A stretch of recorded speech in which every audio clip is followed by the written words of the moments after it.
Bismillah, alhamdulillah, rabbil alamin, wassalatu wassalamu ala asyrafil anbiya wal mursalin wa ala alihi wa ashabihi ajma'in, amma ba'du. Ya, Islam mengajarkan kita untuk melakukan setiap amalan amalan-amalan, mulai dari itu amalan yang paling besar hingga amalan yang paling kecil. Ya.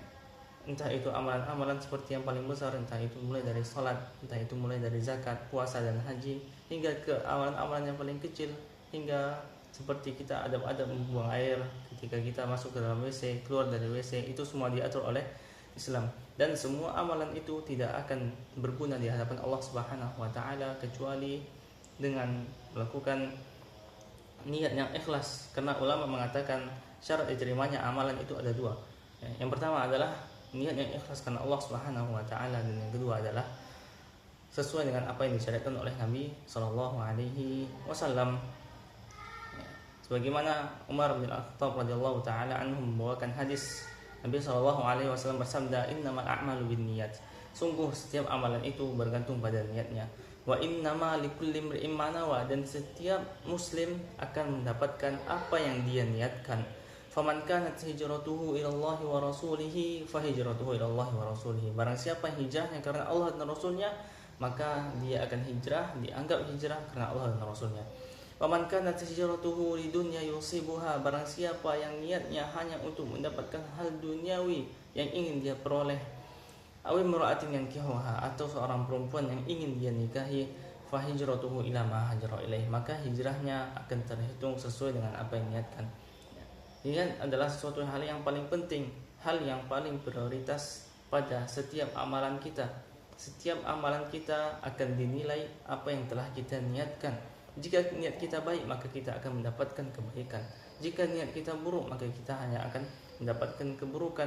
Walaupun amalan kita dengan amalan orang lain sama.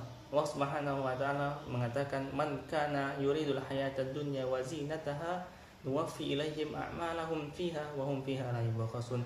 Barang siapa yang menginginkan perkara hal duniawi, maka kami berikan hal duniawi yang hanya ada di dunia. Wahum fiha la yubkhasun, dan mereka tidak merasa dirugikan di dunia saja. Ulaika alladziina laisa lahum fil akhirah, akan tetapi mereka tidak mendapatkan sesuatu di akhirat satupun kecuali wa habita ma sana'u fiha wa batilu ma kanu ya'malun. Ya, kecuali neraka. Mereka akan mendapatkan di akhirat, tidak akan mendapatkan apa-apa di akhirat kecuali neraka. Seluruh amalan mereka terhapus dan seluruh perbuatan mereka, amalan-amalan mereka sia-sia di hadapan Allah Subhanahu wa taala, karena mereka telah mendapatkan apa yang mereka inginkan dalam hal duniawi. Jika kita menginginkan hal duniawi, maka kita akan mendapatkan hal duniawi saja dan sia-sia amalan kita di akhirat. Dan jika kita menginginkan amalan tersebut di akhirat, maka dunia akan selalu mengikuti kita.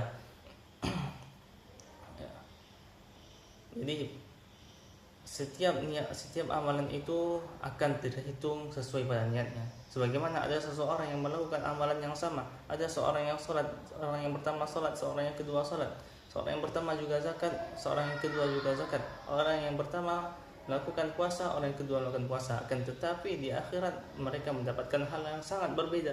Kenapa? Dikarenakan setiap niat dari mereka. Sebagaimana orang-orang munafik, mereka sholat sebagaimana sholat orang kaum muslimin, mereka berpuasa sebagaimana puasanya kaum muslimin. Akan tetapi Allah menjelaskan dalam Al-Quran, innal munafiqina yukhadi'una Allah, sungguhnya orang-orang munafik itu menipu Allah.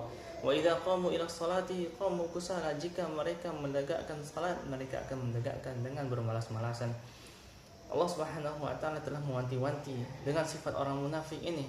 Mereka hanya berniat untuk menjadikan diri mereka golongan dari kaum muslimin, tidak berniat untuk mendapatkan akhirat. Ya, Allah Subhanahu wa taala mengatakan, innal munafiqina fid darkil asfali minan nar, sungguh orang-orang munafik akan berada di neraka yang paling dalam. Ya, ini adalah ancaman dari Allah Subhanahu wa taala untuk orang-orang yang niatnya hanya untuk perkara hal duniawi saja, tidak menginginkan hal akhirat. Ya. Maka hendaklah setiap amalan kita, setiap niat yang kita inginkan itu berlandaskan hanya untuk ikhlas kepada Allah Subhanahu wa taala, menginginkan hal akhirat saja. Lalu di mana kita meletakkan niat ini? Kita hendaklah meletakkan niat ini di awal setiap melakukan setiap amalan. Di awal setiap kita hendak melakukan amalan-amalan, Ketika kita hendak sholat, kita berniat untuk melakukan sholat. Ketika kita hendak berpuasa, kita melakukan sebelum kita mulai berpuasa tersebut. Ya. Jika kita melakukan zakat, maka hendaklah kita berzakat dengan niat ikhlas kepada Allah Subhanahu wa taala, mendapatkan ridha dari Allah Subhanahu wa taala. Dan kita juga harus meluruskan niat kita, mengevaluasi niat kita ketika kita sedang melakukan amalan tersebut. Ketika kita berpuasa misalnya, kita sudah berniat berpuasa ikhlas karena Allah Subhanahu wa taala. Di pertengahan hari kita harus mengevaluasi lagi, apakah niat kita sudah benar, apakah niat kita sudah lurus dan tidak akan berbelok ke arah yang lain. Kemudian setelah kita melakukan amalan tersebut, kita juga harus meluruskan niat kita ikhlas kepada Allah Subhanahu wa taala. Wassallallahu ala nabiyina Muhammad wa ala alihi wa ashabihi ajma'in. Wassalamualaikum warahmatullahi wabarakatuh.